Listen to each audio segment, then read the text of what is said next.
Nick Coury, welcome to the Singletrack podcast. Yeah, thanks for having me. So, we're recording this on a Tuesday night. It is less than 48 hours removed from your record performance at Desert Solstice. I believe you set the 24-hour record for most miles run by an American. I think it's fair to say, how are you feeling? Like overall, probably better than I'd expect, with the exception of plenty of things you would expect. I'm kind of limping around right now. One of my legs is like not the muscles aren't quite firing right. I think there's some pretty nasty knots like way deep in the calves and the shins and all that. So, you're well tenured on the ultra scene. You've done, I look at your ultra sign up, it's an endless scroll almost. Uh, do you imagine this race to have a different recovery process from previous ultras, or is this pretty standard? I'd say it's pretty standard, like anything 100 miles plus, and especially like a flat 24-hour. Like I expect it to be terrible. Uh, it's going to be, a month or two before I even feel like thinking about racing. Well, before I think that I should think about racing, I will think about it, but I shouldn't do it. If that makes my body will take a while to recover from the deep damage. But I'll hopefully be back to normal, meaning like can go jog some easy miles in like a week, maybe two, just depends. Like I think the more I'm in shape, even if I push myself harder, I bounce back quicker. And so hopefully that's going to help me this time. Awesome. Well, there's a lot of different threads I want to cover in this conversation. Obviously, we're going to lead off with your 24-hour record, but also I came across your blog a couple weeks ago, and you have this interesting philosophy on negative splitting ultras. So I want to cover that too. And then obviously, you've been heavily involved with Aravaipa Running basically since the beginning. So I just want to set the table for that. But yeah, let's dig into the 24-hour record. How, maybe tell the audience how you prepared for this race, like what your training philosophy was going in, what the workouts look like, the long runs, stuff like that. Yeah. So like the idea for going after this, like the crazy idea at the time was a year ago when I ran Desert Solstice, and I was on pace for 167 miles until 19 hours. And then like I crashed and burned super hardcore the last 5 hours. And so afterwards, like until 19 hours, I was doing what I had planned on, which was slowly getting faster, was aiming for a negative split overall. Okay. And then like it fell apart because my quads just totally blew up. Like the muscles weren't responding. They just wouldn't move when I told them to. But afterwards, I'm reflecting back and I'm like, well, if I can figure out the quad thing, there's probably going to be some other stuff, but maybe I figure out what that is. Like that puts me at 167. And then maybe I get some more fitness and that inches up, a mile here, a mile there. And suddenly I'm at 170. And then like 170 doesn't feel that far from 172 and a half. And 172 and a half is the American record, which sounds insane. But it's like if I squint a whole lot, suddenly it looks not completely impossible. And so that kind of set the stage. And like I try to be optimistic in the long term, but very realistic in the short term. And every time I looked at like what I knew about 24-hour running, all my past experience, it all pointed to like, this is not realistic. Like you can't do this.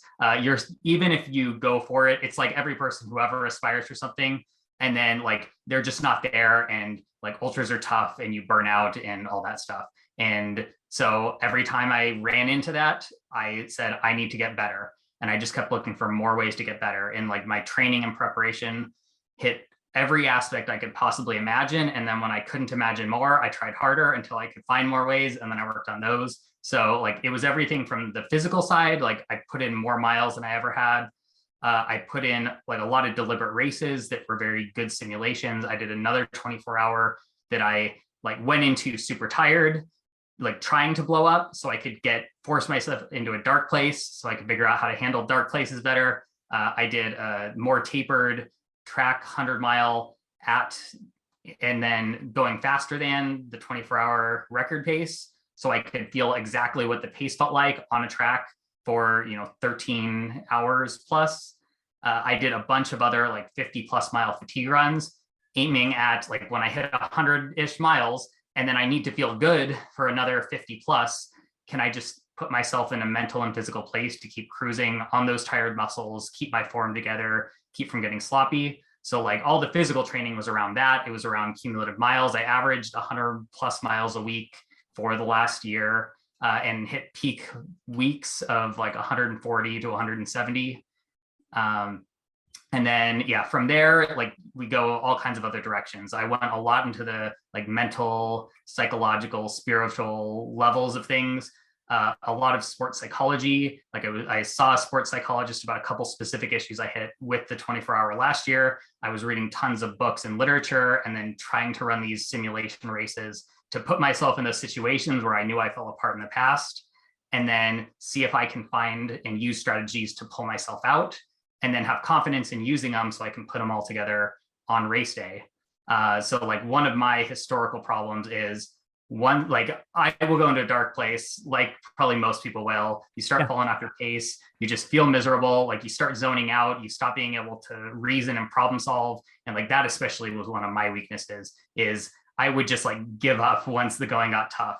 And I'm like, my crew would be trying to help me. They're like, here, put on this extra clothing to warm up, or like try this. I'm like, it's too late. Like my race is ruined.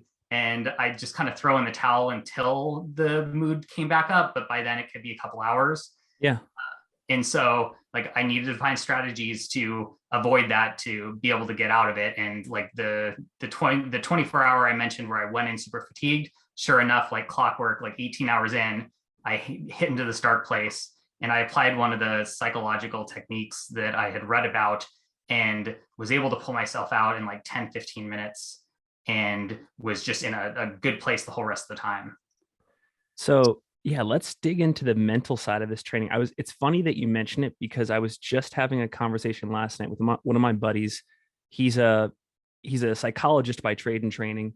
And we talked about what's the next big thing in ultras. And in the same way that like, coaching for the X and O side of the sport became popular about 10 years ago, he thinks that the mental side of the sport, it's going to be more common for athletes to have coaches for that element, like digging out of these dark places.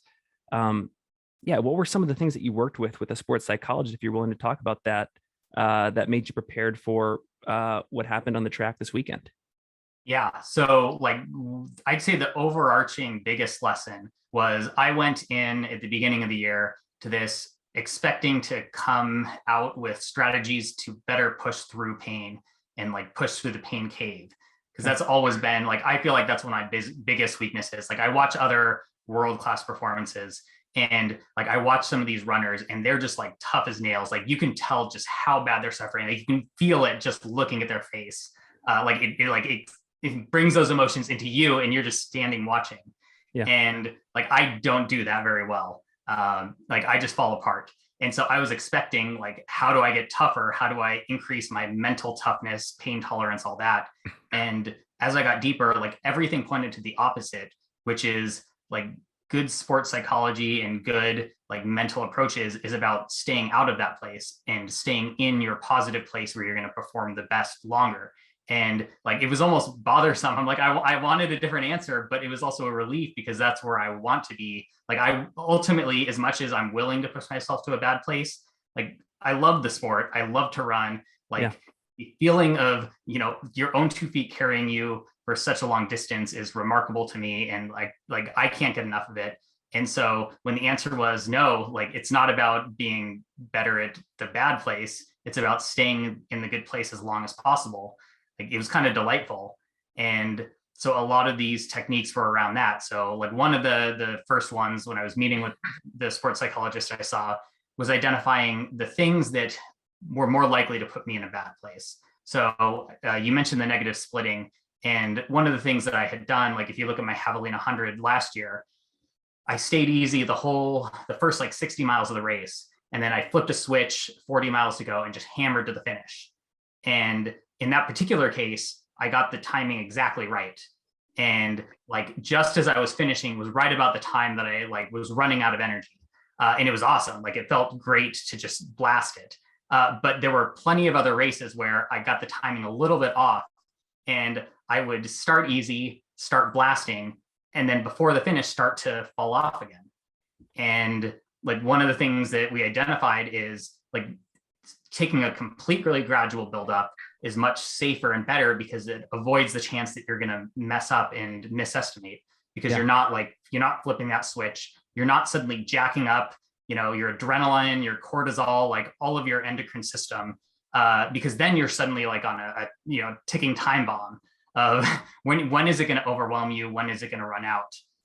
And then even further, like that whole principle, the more I like reflected on it and thought about the physiology, like that's almost my whole approach for the entire race is, what I want to do is not wear myself down at all for as long as possible until the last moment that I can push the rest of what I have, so to speak. And so even early on, even before I've gone, I want to keep all of those levels down. I want to be completely calm in a restful, like recovery state, so that I can run, 100 plus miles. Like my goal at Desert Solstice this year was I don't want the race to start until 16 hours, meaning the pace I was going is 115 miles. I want my body to feel like no big deal.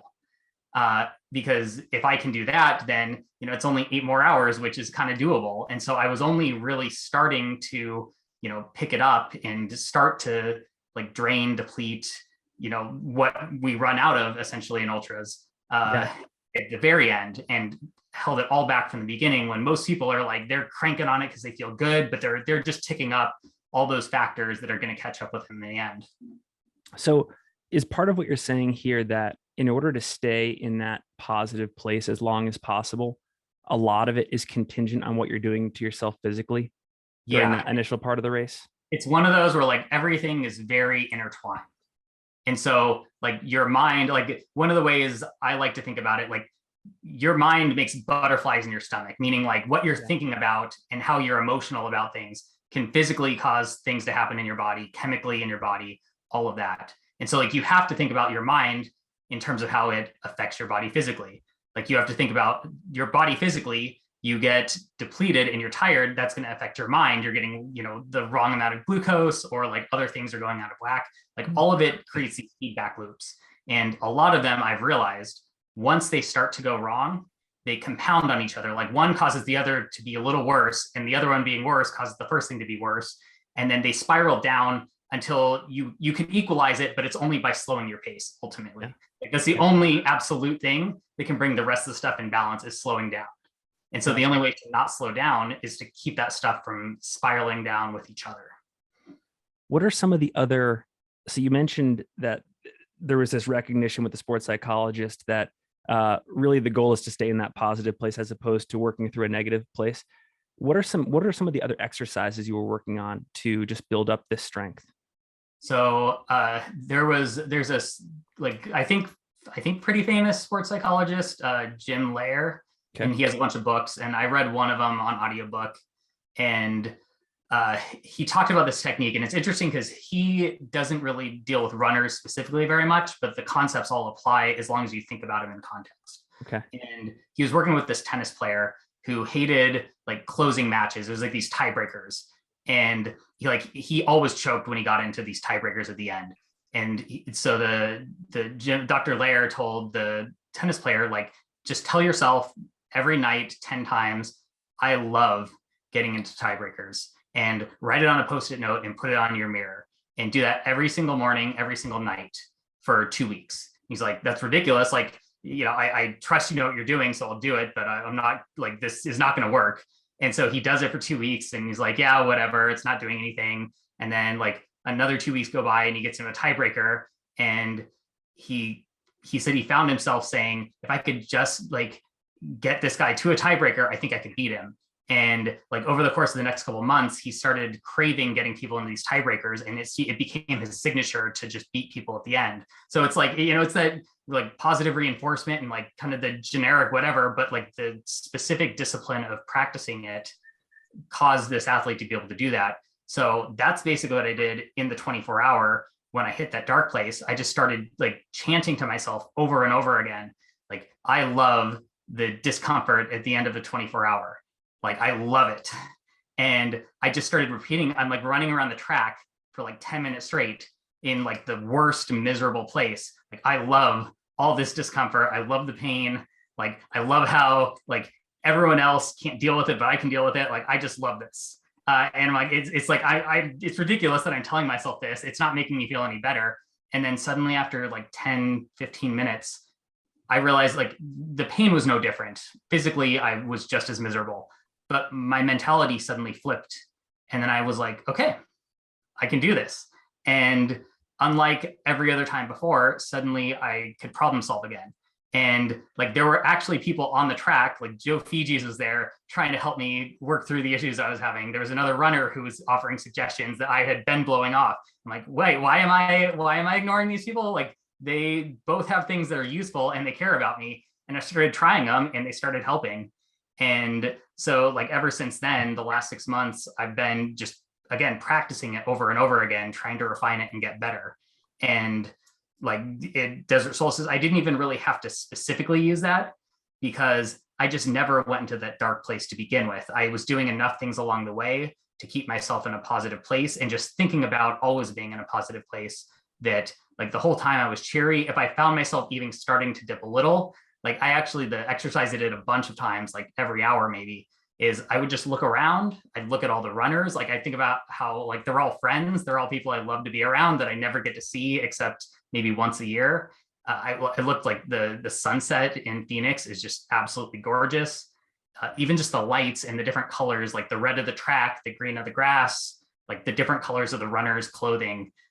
It just like it brings me so much joy. And I just would think about being on like a nice, easy run and how enjoyable that is. And it would take anything starting to go wrong and click me right back into like a really fun, nice place. I know that we haven't spent that much time on the X's and O's of the race yet, but I'm glad we're on this thread because I think that this is giving the audience a ton of value. And one of the other reasons why I wanted to have you in the podcast is because you think so differently about training in our sport compared to honestly every single other person I've ever talked to. So I think this is great. You're opening people's eyes to what's possible.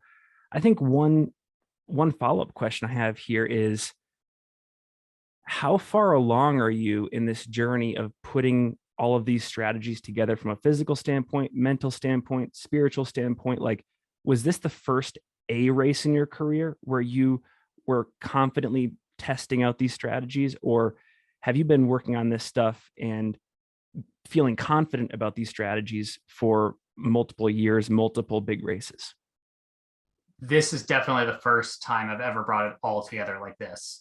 Like I'd say even a year ago, like the progress I've made since then, I brought in so many more critical pieces. There were so many more holes in like the portfolio of the whole strategy, like so many places, like blind spots or tools I didn't have, that if those things went wrong in those areas, it's like Desert Solstice last year. I just didn't know how to recover in the middle of the race. I didn't even know how to prepare for them to go wrong, even if I knew they probably would leading up to it. And this time I felt like I had like pretty full coverage of almost anything that could go wrong. I think I had already prepared for it. And then during the race, if it happened, I could respond to. And then on top of that, like I was piecing it together this year, but this is the first time that I really had like a true A race where I was willing to put it all on the line and not using it as a building race towards something better. Gotcha. Well, I think my follow-up there then is, how much of all this, in your opinion, is still a work in progress? Like I'm sure, given that you are like the ultimate tester of hypotheses and you're always on the cutting edge, like as you think about, for example, Hard Rock next year, I saw your ultra sign up, you're lined up for Hard Rock next year. What are you looking to do differently maybe there? Like, I'm curious how you transition this whole strategy to a completely different race. Like, it's one thing to do this on a track, but you're now going to one of the most rugged mountain races in the world. So yeah, what do you think? Yeah, I think like on a personal level, I've pushed it pretty far, and there's definitely more I can do. Like even Hard Rock it's kind of along the lines of, I did Run Rabbit Run earlier this year, and it's not as tough as Hard Rock, but it's very much a tough mountain race, you know, at altitude with like hard to translate to just flat splits. Yeah. So I've already been applying a lot of those things, and like personally, I'm pretty prepared to go transfer what I've done over to Hard Rock. I don't think I'm going to have any issues. I think what's more the big unknown for me is that this is a complete N of one right now. And that's one of the reasons I started like writing this down. I created a blog to try to put this out there, is like, I don't want this to be just some secret I have. Like I that's like the opposite, I think, of why we do a lot of these things. Like we love the community. We love to help each other succeed. Right. And it feels like if I just have this secret myself and I'm having all of these, you know, remarkable results, and like especially like I'm having so much more fun than I've ever had doing not only bigger performances, but like tougher things than I've ever done. Like I want other people to see that and experience that themselves and figure it out. But I don't know how that translates beyond me. I don't know if half the stuff, like I think it works one way, but it's really like it's not what I think is doing it at all. Like maybe it's just I've gotten better from training and it's not the strategy at all. Like probably that's not what the case is, but I don't know until some other people experiment, go through their own journeys. So how do I transfer the knowledge in a way that others can take advantage and improve themselves as well? Have you had, and let's transition to your blog, because I think that's how you actually first came on my radar. I read the first two parts of your philosophy on negative splitting. I think my first question there is, it's a pretty compelling philosophy you have. And I'm curious if you have reached out, or if any reputable coaches have reached out in our sports to have a conversation with you about it and what they think, and if they're encouraging their athletes to think and strategize for races in a similar way. Not really. Like my coach, James Benet, like I've certainly talked his ear off over the years. And I think he was sharing it with some people, and I know it was being shared around, but I don't know how serious anyone is taking it or applying it yet, because I just haven't heard of any major. Like a couple of people have mentioned like, oh, I started trying this and it totally works.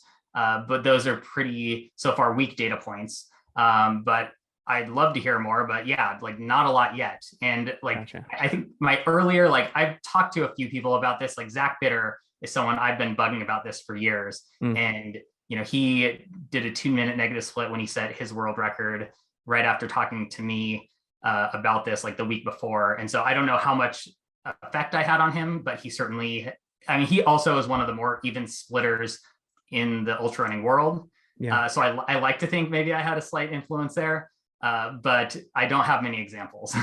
Gotcha. Well, and for the sake of discussion, because I think we're going to go pretty deep here, if you could give an elevator pitch for this philosophy of negative splitting, how would you describe it? Yeah, I like the first is like it's what the world class like 5Kers to marathoners have done throughout history, and no one has bothered to see if it works beyond that. So like why wouldn't it work? And if it does work, like we're just leaving a ton of performance on the table. Like every time I've tried it, I've gotten better, faster, recovered faster. I've gotten consistently more fit over time executing it. And I haven't found a single real downside with it since I started trying 5 years ago. Yeah, talk about why you think that negative splits are more powerful at longer distances than shorter distances. I read this in your blog, and I think it was just a really elegant way to describe it, but there's a lot to unpack there. So yeah, why is it more powerful? So I kind of started talking about this earlier, but one of my big realizations is that in running, there's these feedback loops where once one thing goes wrong, it puts everything else at a higher risk of those other factors going wrong. It could be everything from muscle fatigue to like overheating, higher elevated heart rate, digestion issues, like temperature regulation, hypothermia type stuff. It could be even like second order things from that, like tripping because your feet don't lift as high as you tell them to lift, but you feel like they're lifting high enough.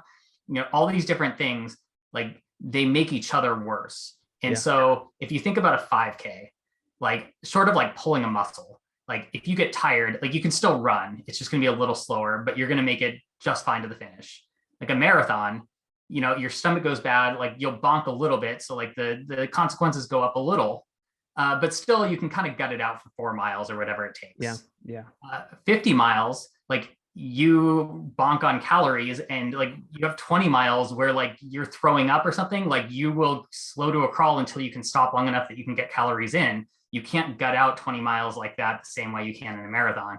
And then top 24 hours, like just go look at the Desert Solstice graphs. Like what, 25 people start and there's like 5 or 6 people on the track at the end. Like when you crash, you really crash. And it's not even like you gut it out or you wait around. It's like your muscles no longer work and you can't even like walk, crawl anymore. Like you go down harder and harder, and there's longer and longer remaining until the finish. And so like there's a lot more time for things to go wrong. When they go wrong, they have enough time to go wrong enough that they just go crazy wrong and completely take you out. And then you can't hang on because it's so much more time to get to the finish. And so like the only conclusion I can come to is the optimal thing is to make sure those things never go wrong. Like don't hope they go wrong because they're going to. How can you like minimize the chance so low that they don't spiral out of control to begin with? Because if you're not being deliberate about that, like just go watch any ultra. It happens to everyone. You all have, everyone has problems. Even I have problems. Yeah. But when you can nip them at the bud right away and keep them controlled, like the moment one thing starts to go wrong that could affect other things, you have enough left to just push it back up, meaning get it back to normal, make it no longer an issue before it can affect anything else. And Gotcha. then over the course of the race, like that's why the longer it gets, it's more and more critical to focus on keeping everything in good shape. And just to complete the circle so that the audience is on the same page, if they haven't, or they're not aware of your writing in discussion on this topic, you've observed sort of the field of ultra running and the ways that different runners approach races from a strategic standpoint. And you've kind of bucketed them under the red line strategy, the yellow line strategy, and the green line strategy, where this negative splitting kind of fits in. Can you describe those so that the audience understands that as well? Yeah. So to start off, I define a couple terms in it, which are the red line and the green line.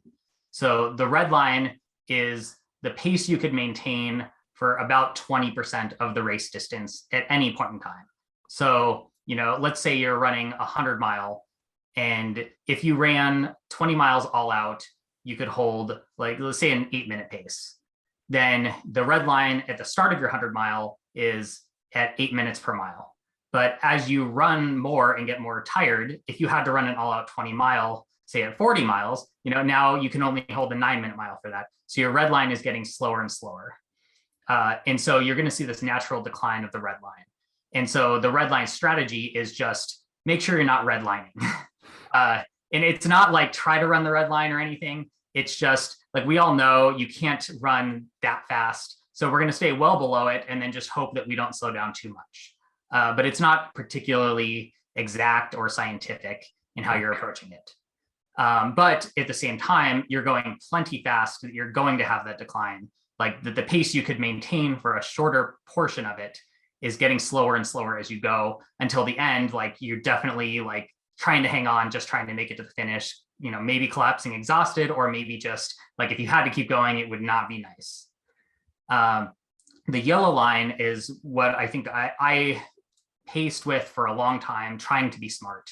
And a lot of times if you hear like, oh, this runner is a really smart pacer at ultras, like I think of a yellow line race. And what it means, you start out slower than a red line race, but you also slow a little bit as you go. Like mostly the first half, you don't slow much. And then you do slow a little bit the second half, but a whole lot less than the field. And you start picking people off consistently. Like the second half of the race, you're just passing people left and right. And you're really, you can muster a pretty big kick at the end. So it feels really good. Like you almost don't even notice you're slowing because you assume you're going to slow. But, and yeah, you're passing people all over the place. But the big difference is, and one of the things that I finally realized when I started on this, recent negative splitting journey is I look at the numbers and I remember them one way. And I think I was going really pretty solid the second half of the race. And I look and I'm like 2-3 minutes a mile slower than I was in the first half of the race. Like by absolute pace, the raw numbers, like I'm losing tons of time out there. Yeah. And, like if I imagined, going 2-3 minutes faster early on to make it up, it's ridiculous, but I'm willing to give up 2 or 3 minutes a mile later in the race without thinking twice about it. And that's what really stuck out at me as being like weird and wrong and like a poor strategy. It's still. Well, I think there's a lot of lessons there. I mean, it's one of the comparisons in my mind is like in finance, like it's much harder to take care of our future selves from like an investment standpoint. The same parallels are in running. So with this yellow line strategy, if I was to put like a name to a strategy, would this be like the way like Ian Sharman, for example, has historically paced Western states, or like a Jeff Browning type where you see them pacing quote unquote smart and being able to close a little bit at the finish, but maybe they even went a little bit too fast in the beginning because it is a yellow line strategy. Yeah. And like, yeah, their names come up, or like Kyle Patari a lot of times. Those are the names that I think of when I think of this strategy, that they're known for being really smart racers. But if you actually go look at their races, they still have quite a bit of slowdown the second half of races. Yeah. Okay. So a lot of this led me, and a lot of this actually, like, speaking of how do I apply this to hard rock versus the fixed time, hard rock is the race that I first really started refining this at. Wow. And it started because in 2008, I ran hard rock for the first time. I got in not really knowing what the race was. So Jamil wanted to qualify for this race called Hard Rock, and you had to run a 100-mile qualifier. And so we ran Angeles Crest in 2007, and I did it. We did it together, and we both finished. And then I guess I'm qualified too, so I should apply for this other race. And I didn't know what it was. So we sign up, we send in. Jamil did not get in. I got way back on the wait list. And so we go up there 2 weeks early just in case. I get into the race the night before it. It was like 18 hours before the race started. Nice. And yeah, like other than being up there for 2 weeks, I had no clue. And then we went course marking, and all I heard from like the veterans is how terrifying this race is and how hard it is and all the hallucinations people had. So my only goal was like, don't die. And so like I went out so conservative and so slow. And my whole strategy was walk all the ups, walk all the flats, and then jog the downs, trying to conserve myself, knowing like I don't want to just completely fall apart and have nothing left out there. Okay. So I did that the whole entire day. And then I had a really like a slow night, like my feet froze. I didn't feel them for like 7 or 8 hours, something like that. But then the second morning came, and suddenly I lit up because I still had plenty left because I hadn't really pushed that hard. And I just started hammering the last like 20 miles or so to the finish. And that was the year Kyle Skaggs like shattered the course record in sub 24. And I beat his last 20-mile split handily. And my training leading up to that race was 30 miles a week, mostly on like flat canals. And I had no idea really what I was doing and didn't understand the race and didn't understand anything. And I ran 31 hours, which I should not have been able to do. So like I spent a lot of years after that thinking about it. I did hard rock a bunch more times, and I never had that kind of close the last 20 miles. And so in 2017, when I started revisiting all of this and really trying to think about it critically, I was like, what's the difference? And it was how easy I started relative to everything. And then the other thing that stuck out was, even with as well as that went with that fast close, when I looked at my nighttime, like 60 to 80% into the race splits, I was doing like, I don't know, 22-minute miles, 24-minute miles. Like I lost a ton of time there too. So I'm like, if I can not only close, but more importantly, take those slowest miles and make them faster, that's where I'm going to make up the most time. Like most runners, when they have a good race, they think they can get better by taking their fast miles at the beginning and making those faster. But that's just going to make you blow up sooner. You need to take your slowest miles from later in the race and make those faster, because there's so much more room for improvement. And that was the entire basis of my 2017 strategy. Was I want to run my best and fastest miles 80% into the race. And this is also kind of where that red line like number came from, is 20%. I want that final 20% all out to be as fast as possible. It's not going to be as fast as the beginning, because it can't be, because you're tired, but I don't want it to be that much slower. And sure enough, like I paced easy enough from the beginning. Like I felt like I was like not even in a race. Like it felt absurd. Like I didn't deserve to be out there because I was going so slow.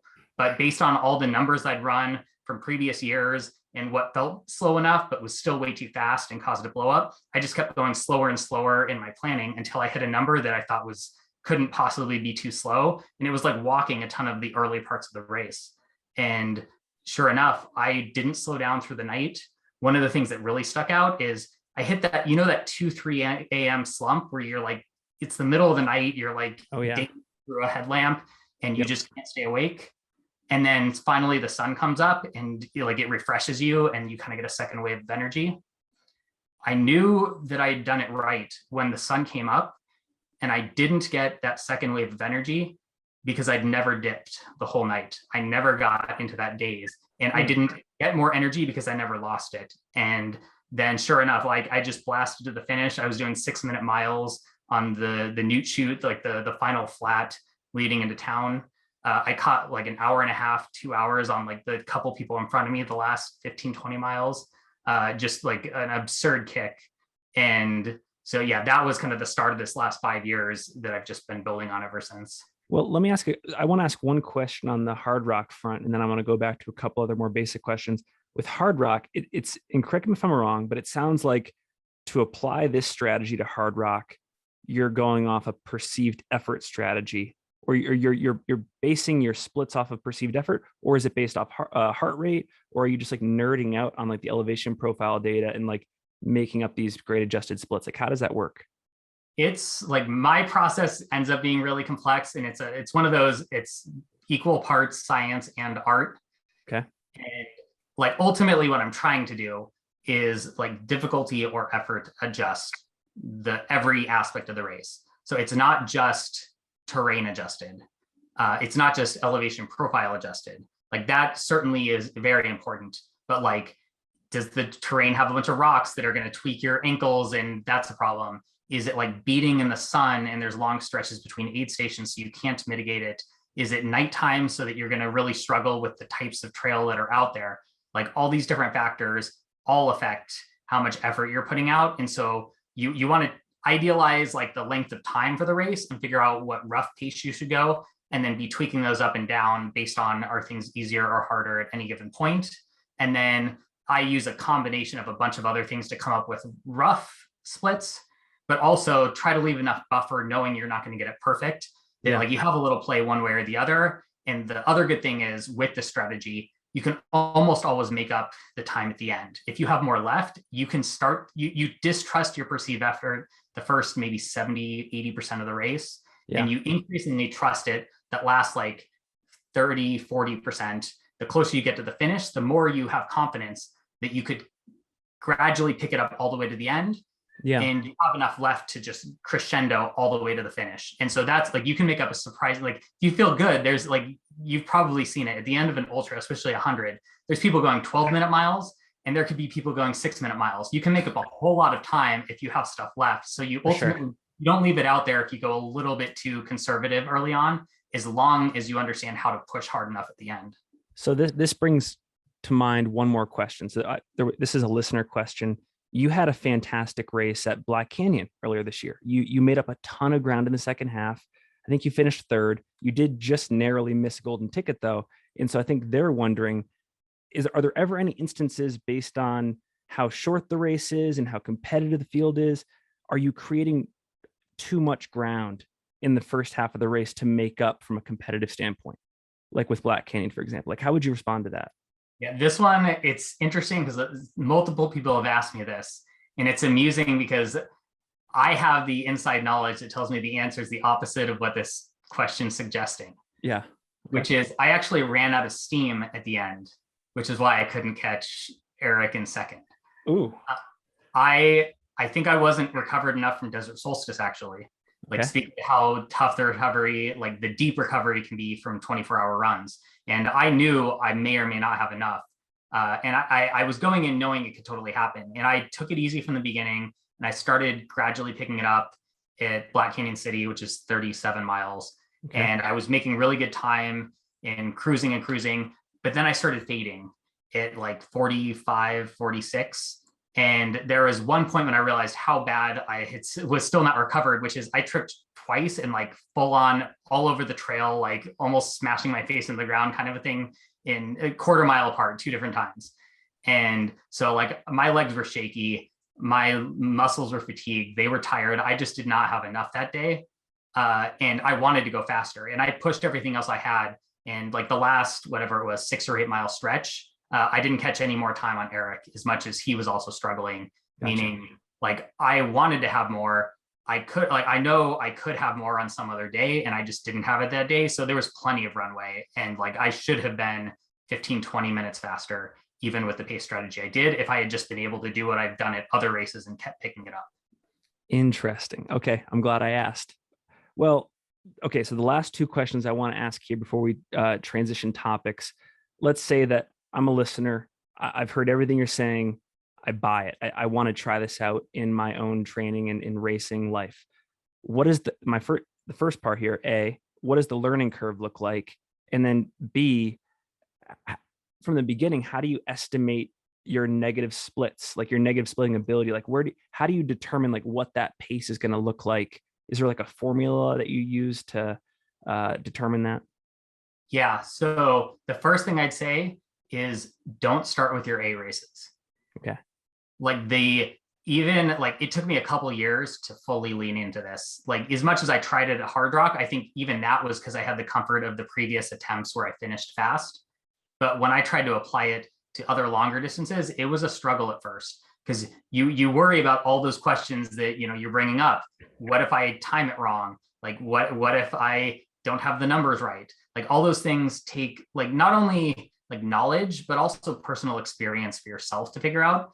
And like it's hard to bet your big race on that. And like you shouldn't. You're going to be stressing yourself out. And going back to our earlier discussion, you're going to jack up your adrenaline and cortisol worrying about the wrong things because you don't have an intuitive sense of it, and you want to build some intuition. So start with like your B or especially even C races. Like jump into a race for fun, thinking like I can go slower at this one and just have a great time out there and like have a blast just hammering the second half, and do it in a way that like you're excited about it, and you can start to pick up this because the learning curve will be like you'll make a guess on a time, you'll go try it. Like, yeah, you'll probably be like, wow, I didn't go fast enough. I had so much left. Or, yeah, I thought I would have plenty left and I didn't at all. And so, like, you want to be able to learn those in like an environment you're going to continue to enjoy and not feel like it's a stress or a strain or a formula or like work to do. Like, you want it to be fun and exciting because the more you're excited about it, the more you'll keep thinking about it and finding, like, discovering all those little pieces that you missed the time before, and then tweaking and playing to find what works for you. So like that'd be the first thing is the learning curve will take iterations, and the more races you do, the better you'll get at figuring out what works for you. And then also listening and picking up on things that have worked for others too. So I suspect my blog probably has a lot of little things that are easy to gloss over, but are important, and they won't make sense until you've done it a few times. Gotcha. Okay, cool.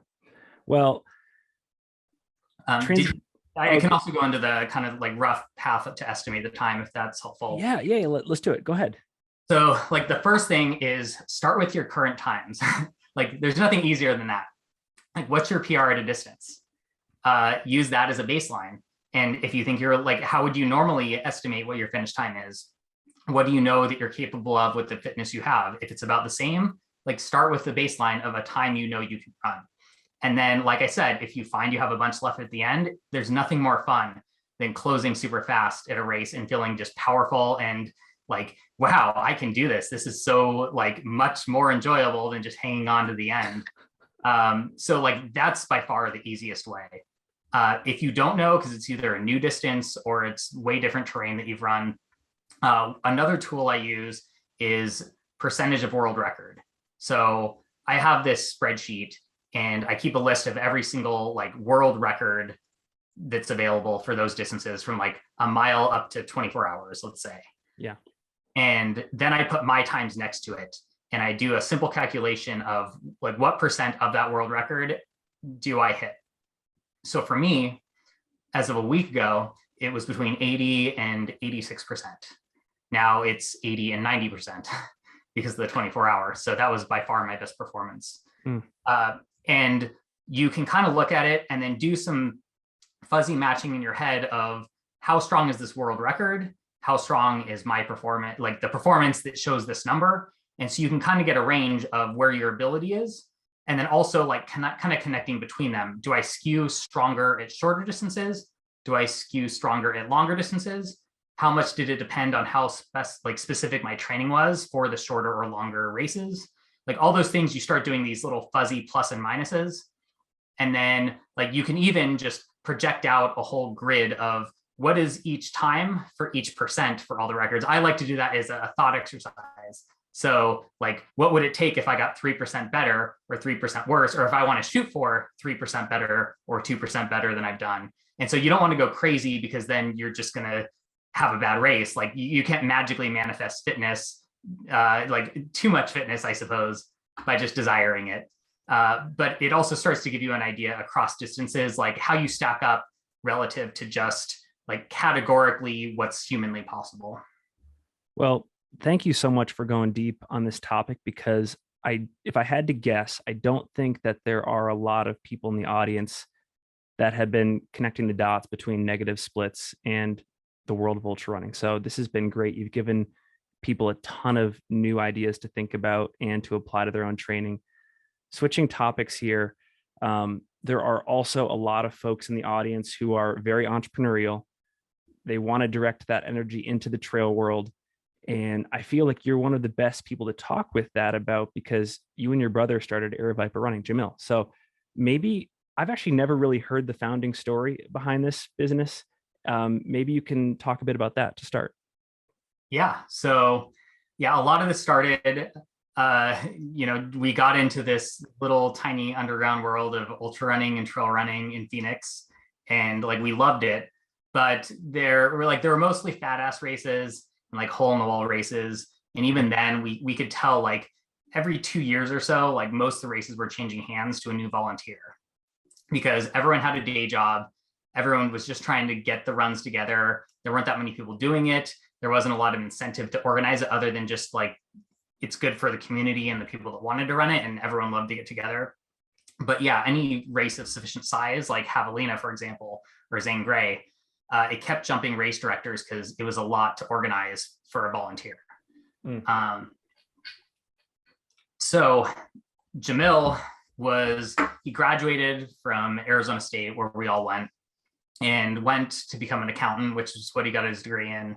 And after 9 months said, like, office life is not for me, at least not for too long. I'm going to go hike the Arizona Trail. So he through hiked the Arizona Trail and then kind of lived off savings for a bit. And then he was running out of savings, and he said, I need to get a job now or do something. Meanwhile, he had taken over the Javelina 100 from the previous race director, because they were, done doing it. They were moving to Colorado, and they asked Jamil to take over it. It was the Rubliks, who also had Across the Years at the time. Okay. So he took it over and put it on in 2008 as a volunteer. And right about that time, like somewhere the idea started, like, well, like, what if you could actually make a living at this?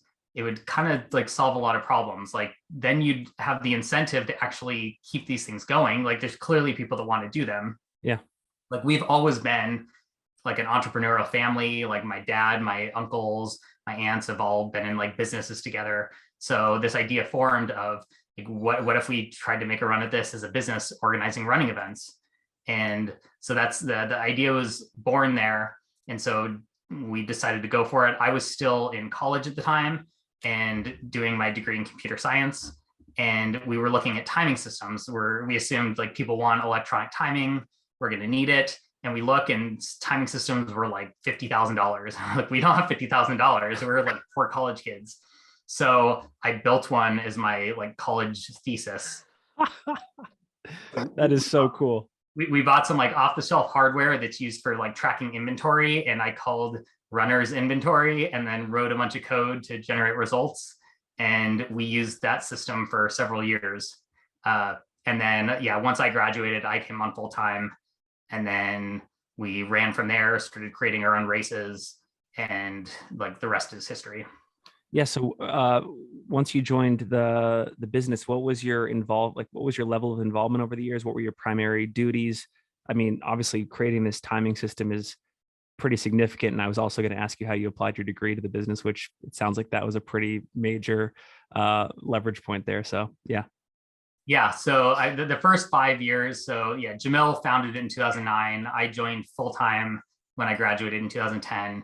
And then we both did it for 5 years together. And like our mom was like our first real employee. She still is our aid station captain. And like people don't even realize our mom like runs the aid stations, and they realize that who she is and who we are. And then they're blown away because they've been seeing her for years, and she's their mom and takes care of everyone. But like one of our struggles is like, we're hard workers, we're resilient, we're tough.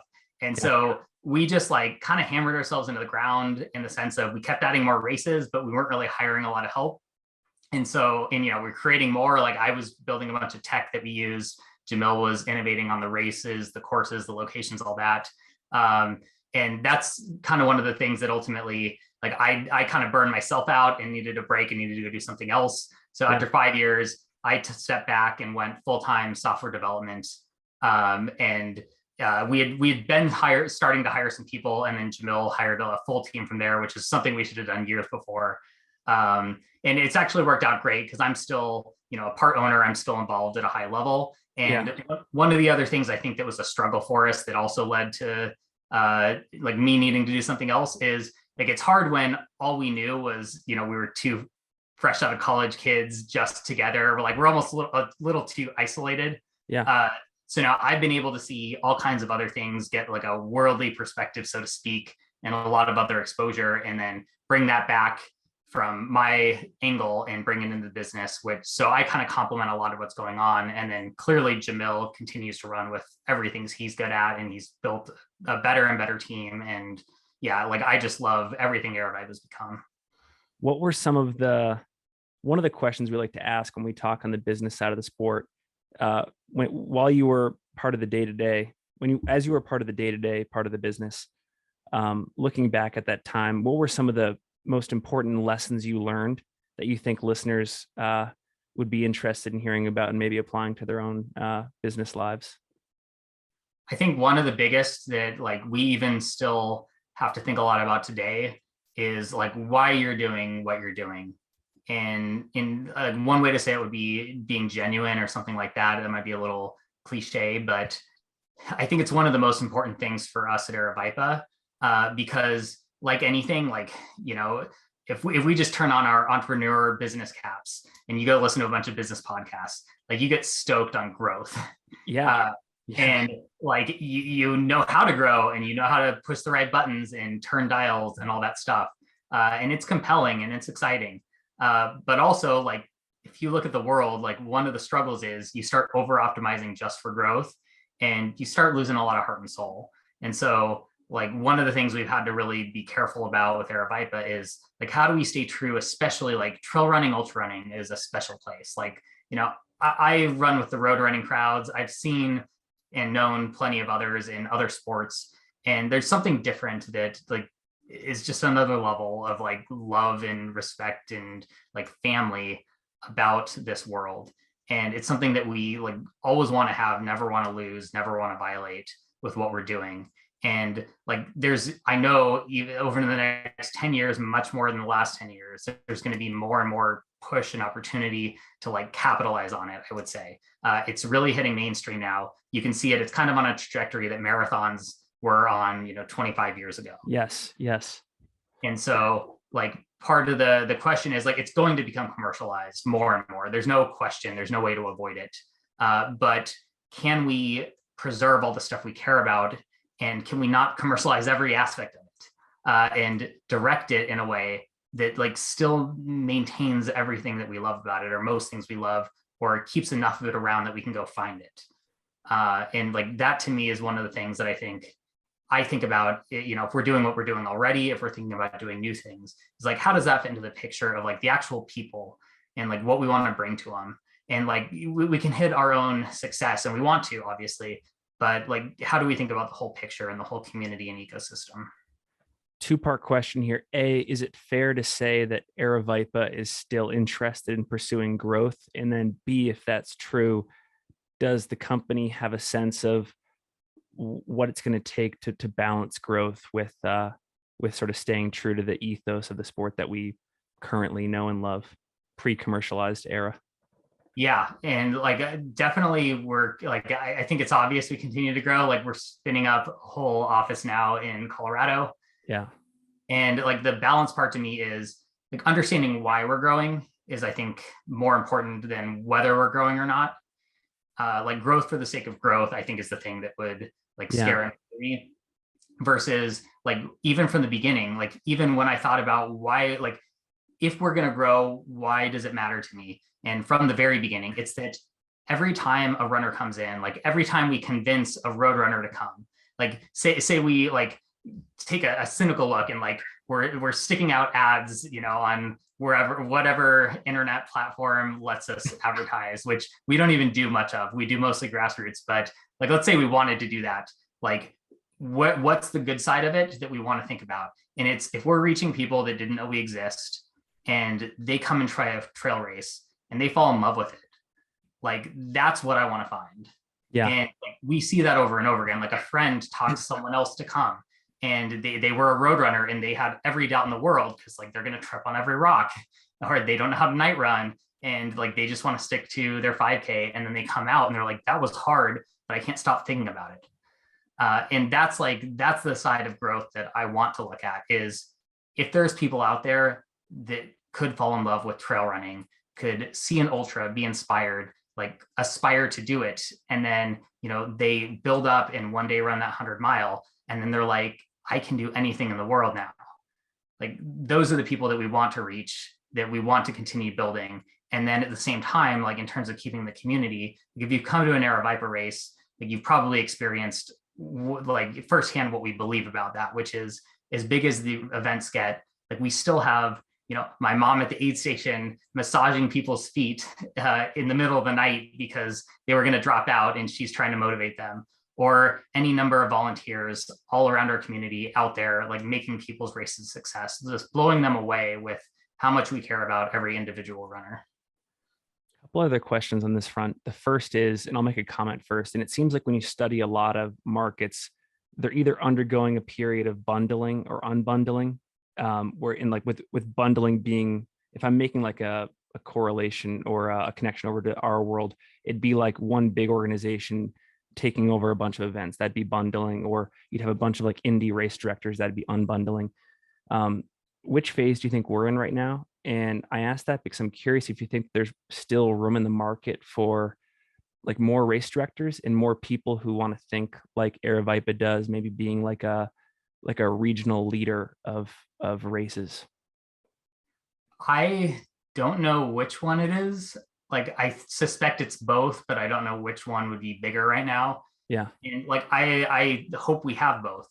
Like the big races can be nice. Like, and I think that's going to be one of the mainstream things, is like, even look at big like road races, is there's some appeal to having races where a lot of people do it and people know the race you're doing.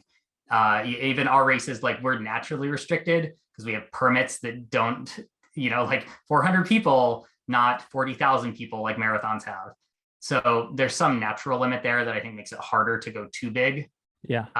But also, like, I hope that we always have little grassroots races popping up, like whether they're fun fat asses or they're low key races that have just enough to cover expenses and donate the rest, or even, aspiring race directors that want to make a living and they want to put their heart and soul into it and create a world-class experience at whatever scale they're at. Like, I love the variation of that. Like, I love, personally, I love racing all those different versions. I love everything from like a Western States and Hard Rock, where it's nationally known, to like the local hole in the wall race, to like the super old school races. One of them I've done a number of times, the Man Against Horse race. And you show up at the start line and there's no line. It's like a bush. And the official race clock is this wall clock with an hour and minute hand. And the race director, and, as you're standing by these horseback riders that you're going to race against for 50 miles, the race director is like, have a good day. And you're like, is that go? And then you get to the aid stations and it's like some radio guys that are not runners at all. And like the Tupperware bin or whatever with all the food in it isn't even opened. Like, I actually kind of love that style because it's a nice break from like even Aravaipa is the opposite. It's like so catered and pampered. I'm like, I don't need that. I go out to running to get away from all this sometimes. Yeah. And you mentioned the horse race. I'll be sure to link in the show notes. I think you have a famous feature in NPR's Radio Lab after participating in that race a couple years back. So for those that are interested in looking into your background further, that's a good podcast episode. Let's go into the miscellaneous round here before we close out. These are just it's a couple disconnected questions. I'm just kind of fascinated to get your answers. You've already confirmed that it was an influence at Aravaipa, but does your background in computer science and software development, does it have any influence on how you think about running and prepare for events? Like, did it inform the way you think about like negative splitting, for example? I'd say in a kind of a second order effect, yes. Like, I don't know if the thinking of how I think about computer science is how I think about the race planning or not. Yeah. But I have written quite a bit of code and custom tools to analyze my race data. So it's like enabled me to geek out more and analyze more and do stuff that would be otherwise very difficult to do. Very cool. You've also said that ultra running is not a distilled science. And I think a lot of people would agree with that. We don't really know truly the best ways to do things yet. And that's what kind of inspires you to try and discover new methods. Aside from this negative splitting hypothesis, are there any other things you're testing in your training these days that you might be writing blog posts on in the future? Probably like one of the other biggest ones that I think has a fair bit of attention already is the high fat metabolism stuff. Okay. And that one's fascinating to me because I've in practice found a lot of benefits from it for a variety of reasons. I don't think it's optimal, or I shouldn't say that. I think it's pretty optimal. I don't think it's required, and I don't think it's the only way, because I think there's a lot of great athletes that don't do that. Yeah. That have done as well or better. So I don't know where it fits in the puzzle, but I'd love to see actually on that front more like controlled, well thought out scientific studies so that we have data rather than just the back and forth speculation and opinions of what we think may or may not work. I forgot to cover this earlier in our conversation, but you have a pretty interesting aid station strategy, or at least it's pretty efficient. Can you talk about that just really briefly? Yeah, it's like avoid aid stations at all costs. But you have like a whole pack ready. Like basically you can, correct me if I'm wrong, but like you already have a pack ready at the aid station. You just pick it up and you go. Yeah. So I'll use Aravaipa Run as a good example. I think I had 4 packs completely packed and ready to go. And when I went through those aid stations, I literally just dropped my pack 5 feet before my crew, grabbed the pack and kept running. I was actually inspired originally by Diana Finkel when she was setting the hard rock course record, because that's what she does. She doesn't break stride. She flips the old pack off, flips the new one on without slowing down at all. And ever since, that's what I want to do. And then at the rest of the aid stations, I figure out how many aid stations I can skip based on the temperature, the distance between aid stations. So if I can have enough water reasonably to make it all the way through, I'll just blow straight through aid stations. And I think I pass more people in aid stations than out of aid stations in most races. Because, they spend maybe 15, 20 minutes. And, in a 100-mile, I think Run Rabbit, I probably spent 1 minute total in the whole race at aid stations. Like water, I get people, 5 to 10 seconds to dump a pitcher into my bladder. I start running away as I'm awkwardly trying to close up the bladder, trying not to spill it and trying to get back up the pace. So I really try to minimize completely the aid stations because like it doesn't get me any closer to the finish line. Very cool. Very cool.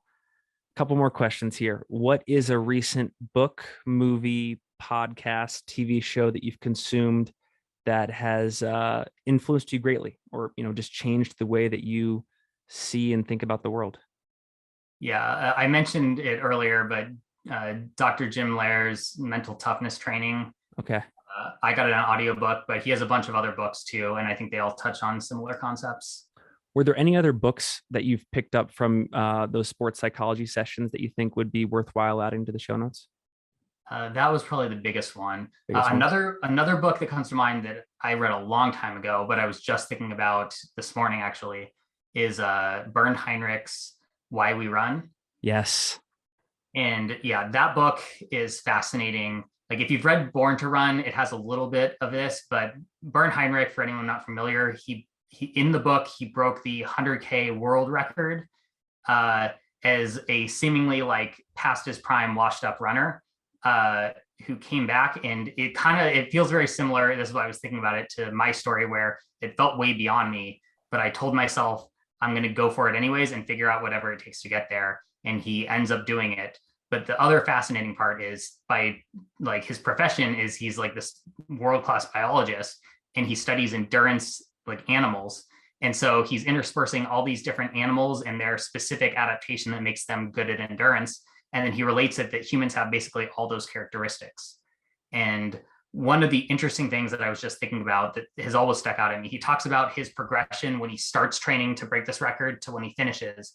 And I want to say he like took a pace and distance that he could run at the start of training. And he got something like 10% faster for the same distance. but at the same pace, he extended his endurance at that pace, like the amount of like ground he could cover by something. It was like 1,000% or something. Meaning, if we're trying to get faster, we can only get a little faster. But if we're trying to maintain the same pace for a lot longer, we can do it way longer. And so that came to mind, you know, when I'm preparing for 24 hours, like I don't have to think about getting massively faster.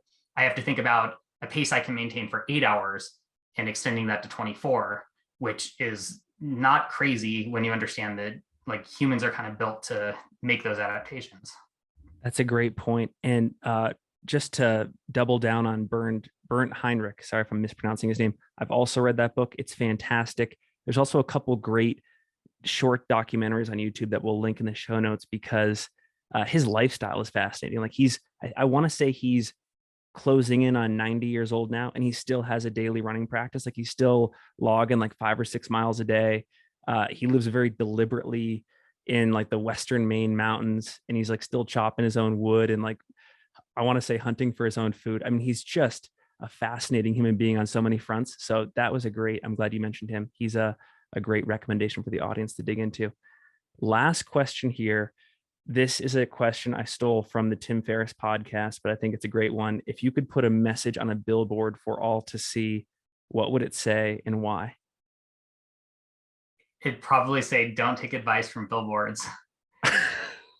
And the why is, I think it's really easy, like to boil things down to like some simple like quips or mental models or sayings, which is great. Like as human beings, like there's so much information in the world, like you almost have to do that because you have to be able to take a lot of complex information and make it capable of being reasoned about. The challenge is like there's edges to where that applies. And a lot of times we run into trouble because we take some short saying or some, you know, piece of advice and we just apply it everywhere without, you know, like assuming it's true. And it's not that it's true or false, it's that it's helpful in a lot of situations, but we also need to identify where it breaks down and why it breaks down. Very cool. Well, before we sign off here, I want to say 2 things. The first is, I know we didn't nearly go enough into your record, but I want to salute you for it, because you worked really hard for it and you have now pushed the boundaries of what we think is possible. So just a huge salute, huge props. I hope you get a chance to go on other podcasts to dive more deeply into it. But I will also say, second point, we went down some great rabbit holes, and the way I judge the quality of episodes is how much value did we give to the audience. Like you gave us so many new things to think about. I'm appreciative for it. I'm definitely going to go back and listen to this again, and I think it's going to resonate well with the audience. So multiple salutes. Thank you so much. Before we sign off, if people want to get in touch with you, if they want to follow you on social, if they want to find your blog, how do they do so? Yeah, my blog is nickcouryruns.com. Social, you can find me on Facebook, just search for me. I'm on Instagram, is Nick Coury Runs. I'm not on there too much. I mostly stay off it so I can train and work and all that. But yeah, reach out to me any of those ways. Cool. Well, we'll link to it all in the show notes. And thanks again. Thanks for being on the pod. Great to meet you. Yeah, this is great. Thanks so much.